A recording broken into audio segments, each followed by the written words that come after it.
Alright, in this video we're going to learn how you can fuzz any website real quick. For those who know what fuzzing is, you can skip ahead by a minute. So basically, URL fuzzing, also known as web fuzzing or HTTP fuzzing, is a technique for testing the security of a website. It can be done by injecting various inputs into its URL and observing what kind of status codes you're getting back from the web server.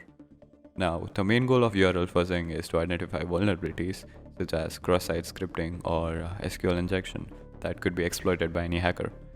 Or you could just use it on any website to see if it has any vulnerabilities or what kind of directories the web server has. Now, to understand this concept better, we know that web server has directories similar to folders on our systems. Sometimes there's no direct links to go from page A to page B on the front end. Maybe it's just laying around in the web server directory, but you can always access it if you have the URL and the permissions to access it, of course.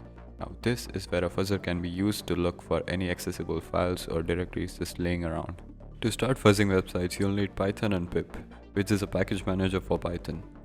Now, if you don't have pip, you can install it easily by executing these two commands given in the description. The first command you want to run is pip install jq. Now, jq is a lightweight and flexible JSON processor, which is just a dependency for the fuzzer we're going to be using today. Now we'll install the fuzzer using this command in the description. You may need to add your current directory to the path variable, which can be done like this.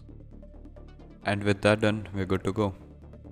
To confirm your installation, try entering the scout command and you should see something like this. Now you can just grab any URL from the internet and fuzz it. Notice that this may take a while because it checks your URL for a lot of possible file directories, pings them, and returns the status code. As you can see, a lot of these successful URLs are returning a 403, which means you are forbidden and you don't have permission to access this resource.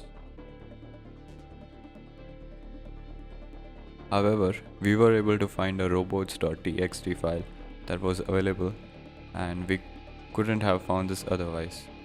In this file, there was a link to the sitemap XML, which turned out to be a goldmine for archived college resources. There were a lot of interesting things hidden here which I wouldn't be able to discover otherwise, and I'm not sure if I can show all of it either. This is a nostalgic event website from 2012 stashed in the miscellaneous folder. And that was it for this video. If you thought this was cool, make sure to leave a like and comment on what video I should do next, and I'll see you in the next one.